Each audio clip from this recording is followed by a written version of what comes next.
22 और 23। हाँ जी, 22 और 23 नंबर का काव्य आज संस्कृत का। ठीक है। ठीक। स्वामिन् सुदूरमवनाम्य समुत्पतन्तो मन्ये वदन्ति शुचियः सुरचामरोगा स्मै नतिं विदधति मुनिपोङ्गवाणी तीनोन्मूर्ध्वगतयः खलु शुद्धभावा श्यामं गभीरगिरमोज्ज्वल हेमरत्नम् सिंहासनस्थमिह भावे शिखण्डिनस्त्वाम् आलोकयन्ति रभसे नदन्तमोच्चैः चामीकरात्रिशिरशिव नवाम्बुवाम्। अच्छे। और अब हम इसको थोड़ा सा अलग अलग करके देखते हैं ताकि शब्दों का उच्चारण अच्छी प्रकार से हो सके। 22 नंबर का काव्य। स्वामिन सुदूर मव नम्य समुपतंतो मन्ये वदन्ति शुचिया सुर चाम रोगा ये स्मै नतिम विधते मुनि पुंगवाय ते नून मूर्धव गत्या खलु शुद्ध भावा। ठीक है। अब हिंदी में आचार्य सौरभ सागर जी क्या कह रहे हैं उसको भी हम देखते हैं। देवों द्वारा ऊपर नीचे चवर ढुराए जाते हैं, नम्री भूत वे शुद्ध चवर ही विनय पाठ सिखलाते हैं। प्रभु चरणों में मनवस तन से जो झुक कर करते वंदन, कर्म रहित हो देह नाश कर पा जाते हैं मुक्ति सदन। तो इस वाले काव्य में चवर जो होते हैं उन उस प्रातिहार्य का यहाँ पर वर्णन किया जा रहा है। चवर प्रातिहार्य का वर्णन है। क्या कह रहे हैं इसमें? तो आचार्य श्री कह रहे हैं कि देवों द्वारा ऊपर नीचे चवर ढुराए जाते हैं। समोशरण पार्श्वनाथ भगवान का समोशरण लगा हुआ है, जहां पर वह अष्ट प्रातिहार्यों से युक्त है। और वहां पर जो चवर प्रातिहार्य है, यानी कि कितने चवर होते हैं? 64 चवर होते हैं। ठीक है। 64 रिद्धियों के प्रतीक 64 चवर होते हैं, जो श्वेत रंग के होते हैं, यानी कि सफेद रंग के वह चवर होते हैं, जो शांति के प्रतीक होते हैं और साथ ही साथ विनय के भी प्रतीक होते हैं। क्योंकि वह जितना नीचे झुकते हैं वह हमें क्या पाठ सिखलाते हैं? तो जैसे जैसे वह नीचे की ओर जाते हैं, यानी कि जितना जितना भी हम झुकते हैं, जितना जितना भी हम विनय को धारण करते हैं, उतना ही हमें उच्च सम्मान की प्राप्ति होती जाती है, उतनी ही हम ऊंचाइयों को अपने जीवन में छूते चले जाते हैं। क्योंकि चवर पहले एक बार नीचे जाते हैं और फिर वह ऊपर की ओर जाते हैं, यानी कि जितनी तेजी से जितना हम नीचे झुकते हैं विनय करते हैं, उतना ही हम उच्च स्थान को प्राप्त होते चले जाते हैं। तो यहाँ पर यही कह रहे हैं कि देवों द्वारा ऊपर नीचे चवर ढुराए जाते हैं, और नम्रीभूत यानी कि विनय से संपन्न वह जो चवर है, वह क्या सिखलाते हैं? हमें विनय पाठ सिखलाते हैं। जो नम्रीभूत है ऐसे चवर हमें क्या सिखलाते हैं? कि हमें हमेशा विनयवान बने रहना चाहिए।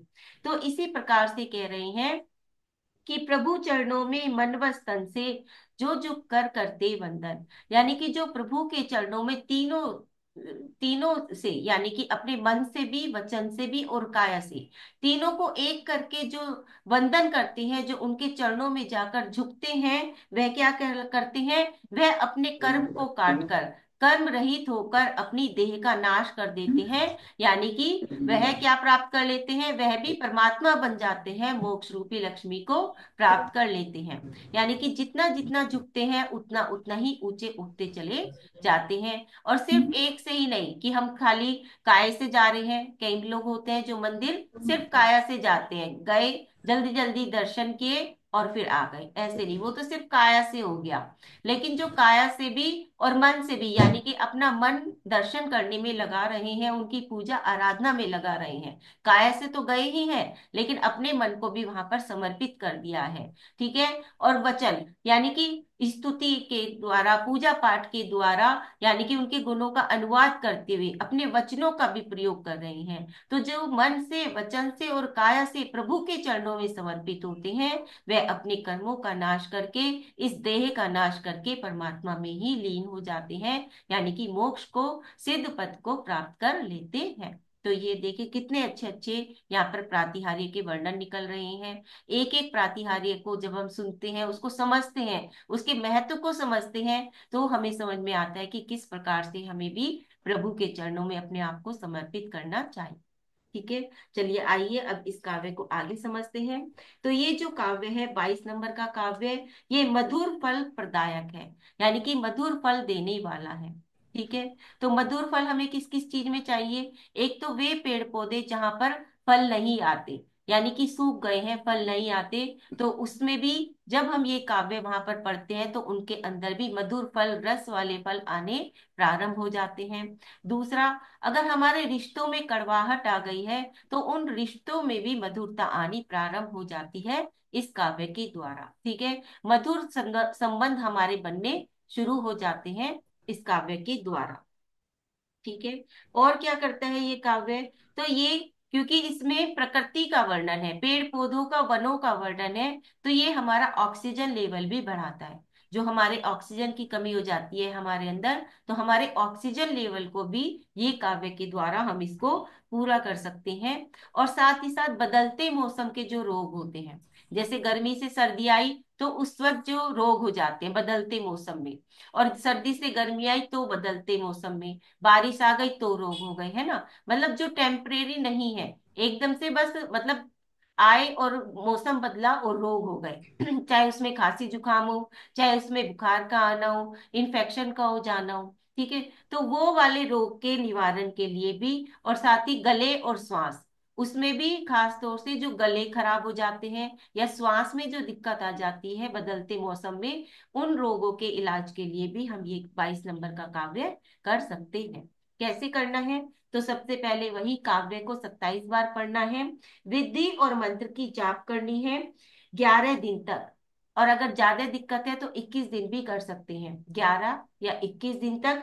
और कितनी जाप? वही 11 दिन में 11,000 जाप, 21 दिन में 21,000 जाप आपको पूरी करनी है रिद्धि और मंत्र की। ठीक है। तो वो अपने हिसाब से देख लीजिए कि किस प्रकार का रोग है। अगर 11 दिन में ठीक नहीं होती तो 21 दिन कर लीजिए। ठीक है। और इसमें क्या हम द्रव्य का यूज करेंगे? तो इसमें हम फल, क्योंकि हमें फल की प्राप्ति करनी है। ठीक है। मधुर संबंधों में भी फल की प्राप्ति करनी है, वह भी एक फल है। और वैसे पेड़ पौधों में भी हमें फल की प्राप्ति करनी है, पौष्टिकता की। हर चीज में पौष्टिकता की प्राप्ति करनी है, तो हम इसमें फल को यूज करेंगे। दिशा इसकी पूर्व होगी, समय प्रातःकाल, आसन पीला, माला तुलसी की माला का हम इसमें यूज करेंगे। और वस्त्र का रंग भी हमारा पीला ही होगा।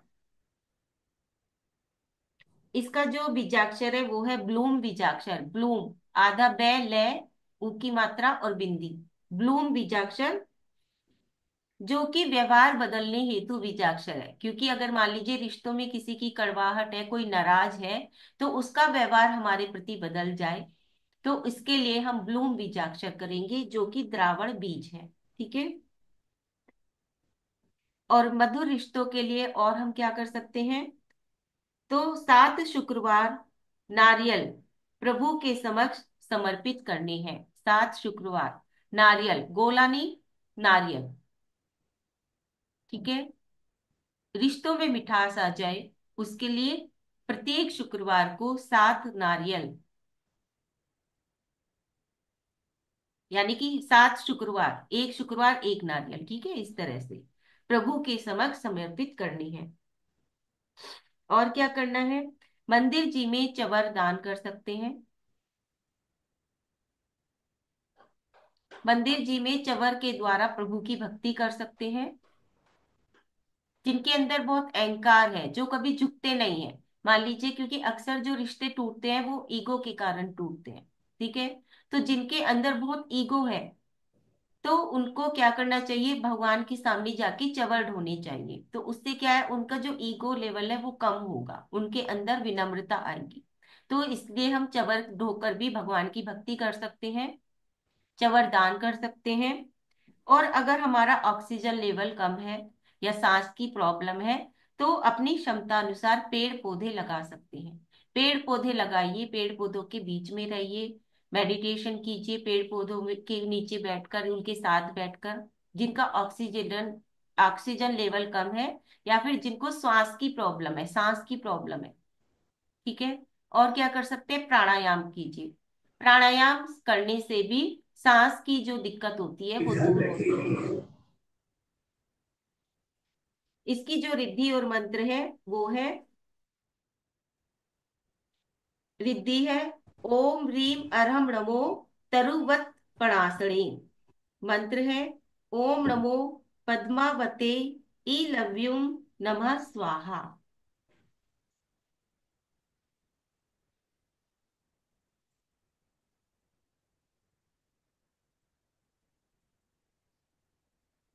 श्वास के रोग और साथ ही साथ गले के रोग है तो उसमें खांसी भी आ जाती है। ठीक है ना, गले के रोग है तो उसमें खांसी की दिक्कत भी आ जाएगी श्वास के साथ। तो उसके लिए लिख लीजिए, सौंठ, पीपल और काली मिर्च का चूर्ण लेने से खांसी मिटती है।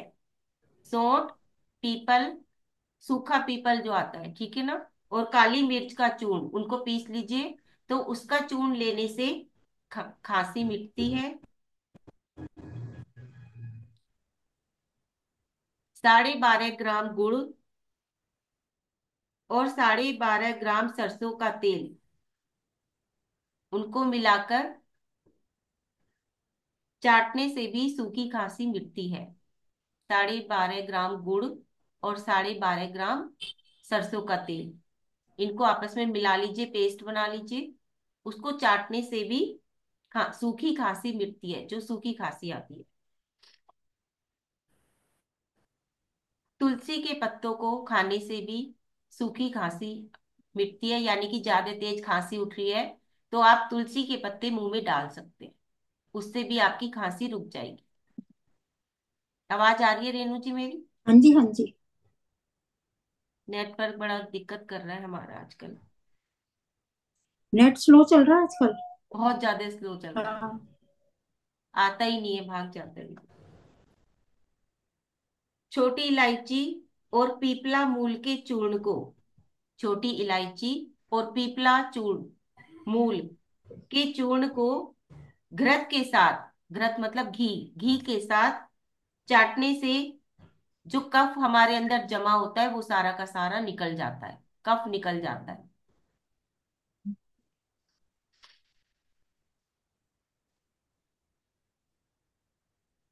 काली मिर्च के चूर्ण को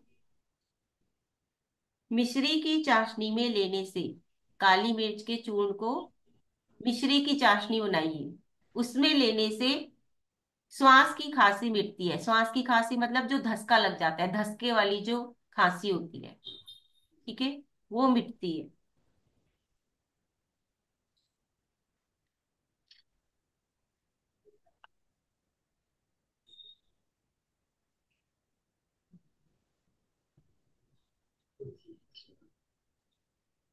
सब प्रकार की खांसी मिटाने के लिए लिख लीजिए, गुड़ 100 ग्राम, 100 ग्राम गुड़, जुआखार 4.25 ग्राम, 4.25 ग्राम जुआखार, काली मिर्च 12.5 ग्राम, पीपल 22.5 ग्राम। देखिए, ग्राम की संख्या इसलिए दी जाती है कि आपको उतने ही उतने उसमें मिलाना होता है। आयुर्वेद में यही होता है कि जितनी जितनी क्वांटिटी बताई जाती है उतना उतना ही लिया जाता है, तभी उसका फायदा होता है। ठीक है। पीपल 22.5 ग्राम और अनार का छिलका 25 ग्राम। अनार का छिलका, ये चीजें आपको सूखी मिल जाएंगी, आराम से मिल जाती है, अनार का छिलका वगैरह ये सब सूखी चीजें मिल जाती हैं। 25 ग्राम। सोंठ 12.5 ग्राम। इन सबको आप चूर्ण बना लीजिए, यानी कि इन सबको आप पीस लीजिए। फिर उसे गुड़ में मिलाकर छोटे बेर के समान गोलियां बना लीजिए। छोटे छोटे जो बेर आते हैं, छोटे बेर के साइज के समान गोलियां बना लीजिए। इन सब चीजों का चूर्ण बना लीजिए, उसे गुड़ के साथ मिलाकर आप छोटी छोटी गोलियां मिला लीजिए, बना लीजिए। और उसके उनको चूसते रहने से आपकी खांसी, सब प्रकार की खांसी मिट जाती है। जब हम उन गोलियों को चूसेंगे तो सभी प्रकार की खांसियां मिट जाएंगी।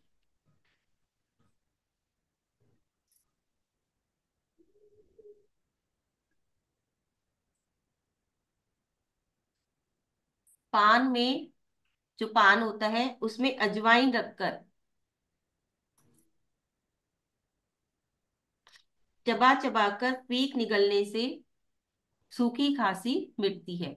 उसे मुंह में रखकर चबाते रहिए और उसकी जो पीक अंदर जाएगी, उससे भी सूखी खांसी मिटती है, पान में अजवाइन रखकर।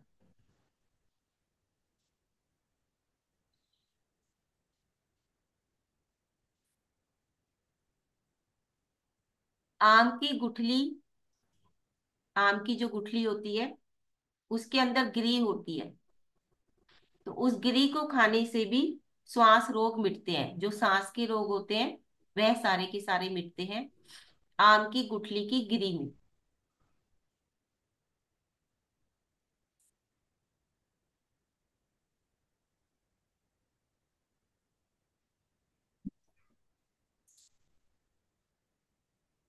भुने हुए चने खाकर, भुने हुए चने, ऊपर से दूध पीकर सो जाने से, भुने चने के साथ दूध पीकर, गर्म दूध पीकर सो जाने से जो श्वास की नली के अंदर कफ आ जाता है, श्वास की नली में जो कफ आ जाता है वह दूर हो जाता है।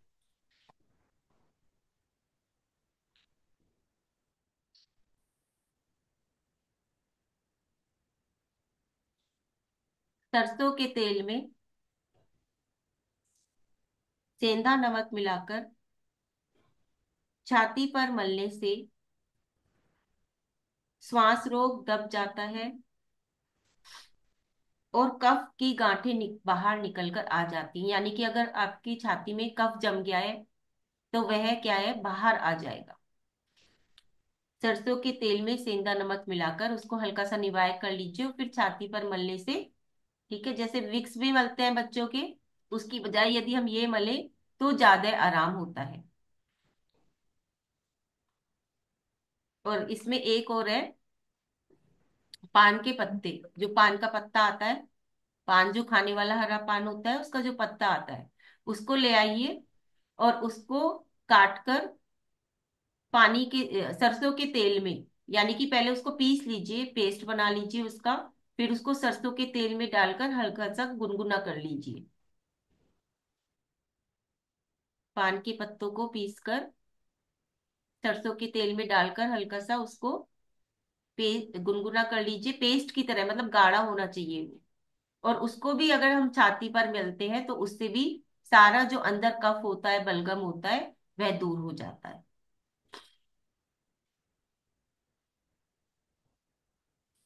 दमा के लिख लिख लीजिए, जिनको दमा की बीमारी है। मयूर पंख को जलाकर, जो मोर का पंख आता है, मयूर पंख, उसको जलाकर उसकी भस्म तैयार कर ले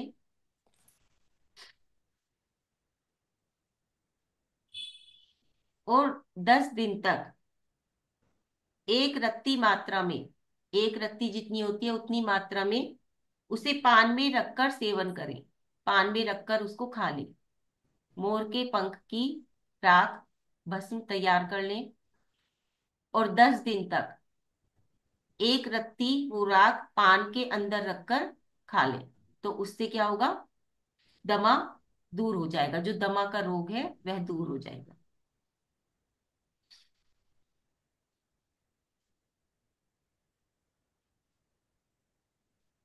जिन्हें खांसी, नजला, अस्थमा की बीमारी है उनके लिए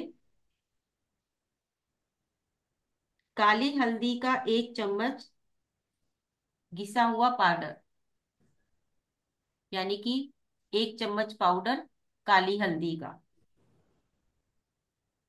पानी के साथ लेने से पुराने से पुराना दमा अस्थमा आदि भी दूर हो जाता है।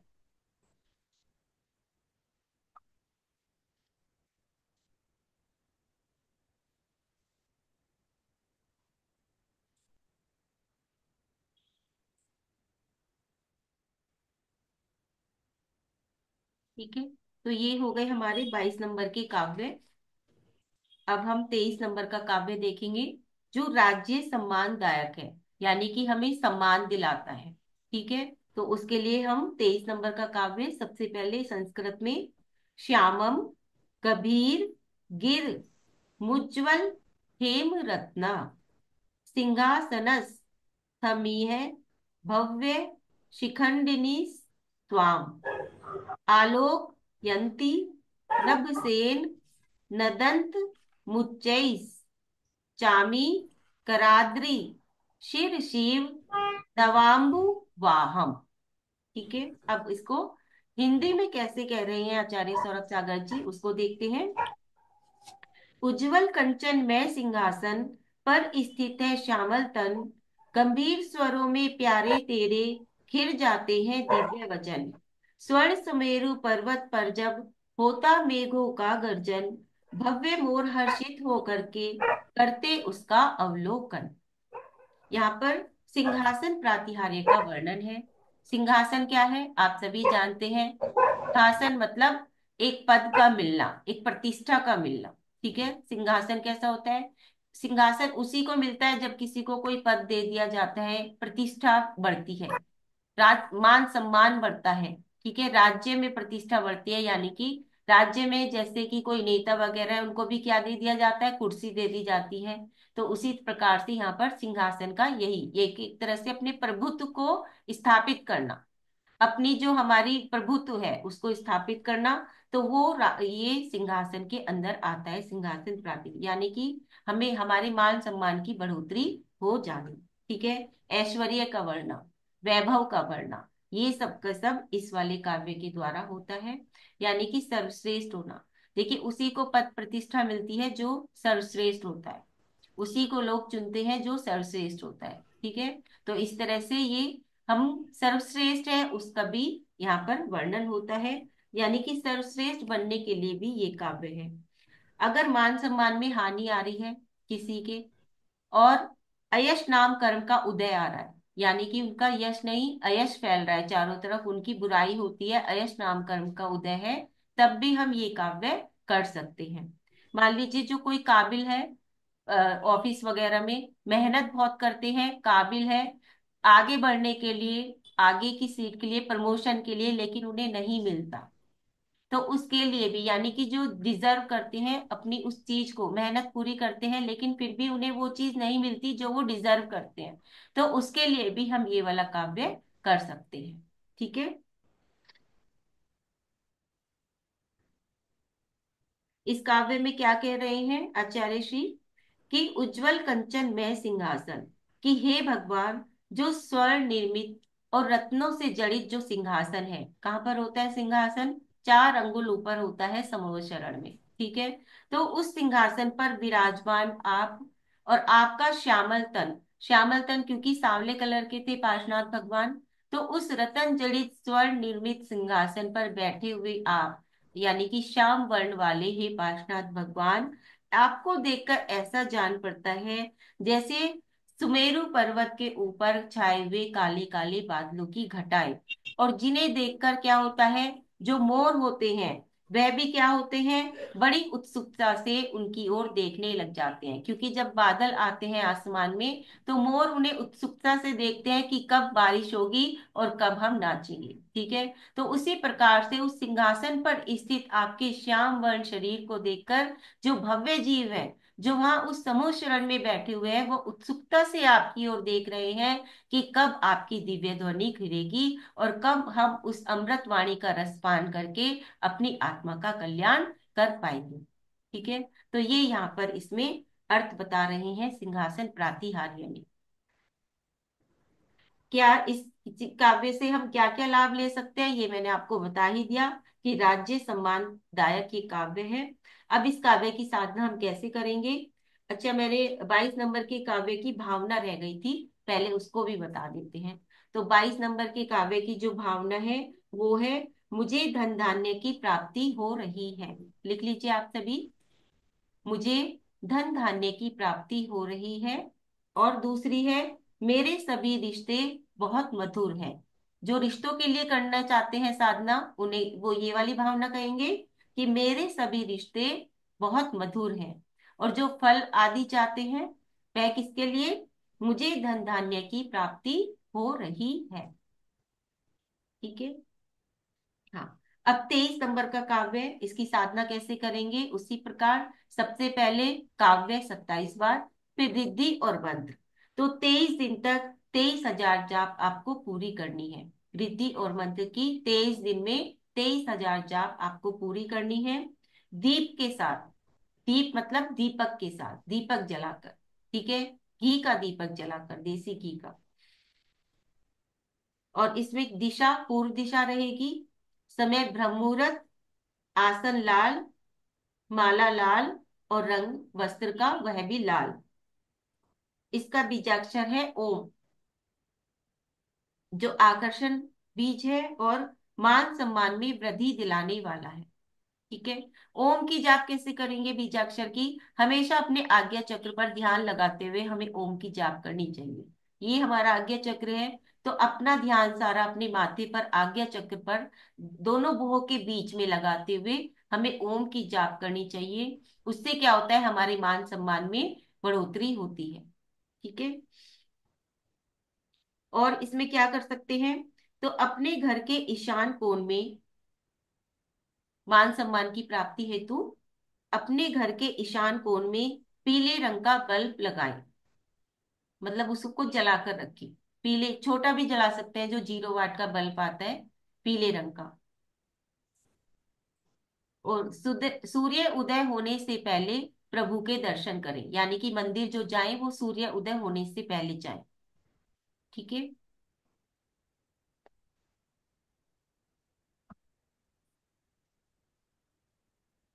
जिनका सूर्य ग्रह कमजोर है वह भी ये काव्य कर सकते हैं, क्योंकि जो सूर्य ग्रह है वह हमें मान सम्मान देता है। और अगर हमारे मान सम्मान में कमी आ जाती है तो इसका मतलब हमारा सूर्य वीक है। ठीक है। तो सूर्य ग्रह को स्ट्रॉन्ग करने के लिए भी हम ये काव्य कर सकते हैं।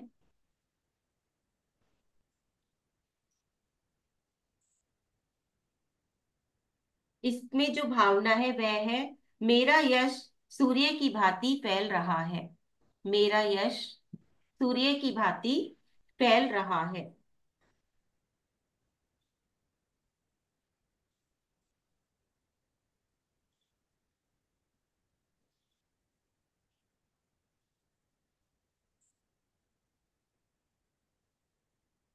और इसमें क्या कर सकते हैं, श्वेत पूर्वा और हरताल को पीसकर, श्वेत पूर्वा और हरताल, इनको पीसकर तिलक लगाने से भी जब सम्मान बढ़ता है, अगर हम इसको लगाकर बाहर जाते हैं, किसी सभा में जाते हैं या कहीं भी जाते हैं, तो वहां हमारा सम्मान बढ़ता है।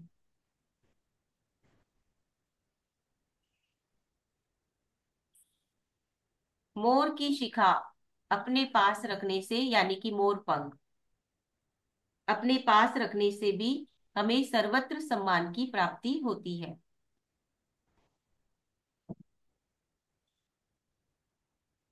नीचे का जो व्हाइट व्हाइट हिस्सा है डंडी का वो हटा दीजिए, ऊपर ऊपर का साफ साफ हिस्सा रख लीजिए, तो वो मोर की शिखा हो गई। ठीक है। और क्या कर सकते हैं, चमेली के पत्तों पर अपना नाम लिखें, चमेली के पत्तों पर अपना नाम लिखें। फिर उन पत्तों को बारीक पीसकर एक ताबीज बना लें, यानी कि किसी पन्नी में उसको बांध ले, ठीक है ना, और फिर कपड़े में बांध ले, और फिर उसको अपने बाएं हाथ पर बांध ले, यानी कि उल्टे हाथ पर, तो भी हमें सम्मान की प्राप्ति होती है।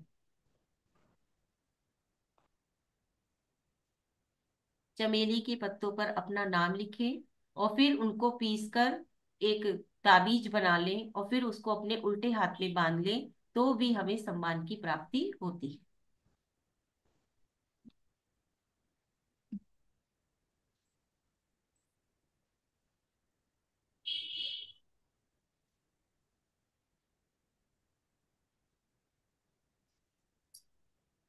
ठीक है, तो ये हमारे दो काव्य और हो गए आज, 22 और 23 नंबर का काव्य। अब अगर किसी को कुछ पूछना है तो पूछ सकते हैं।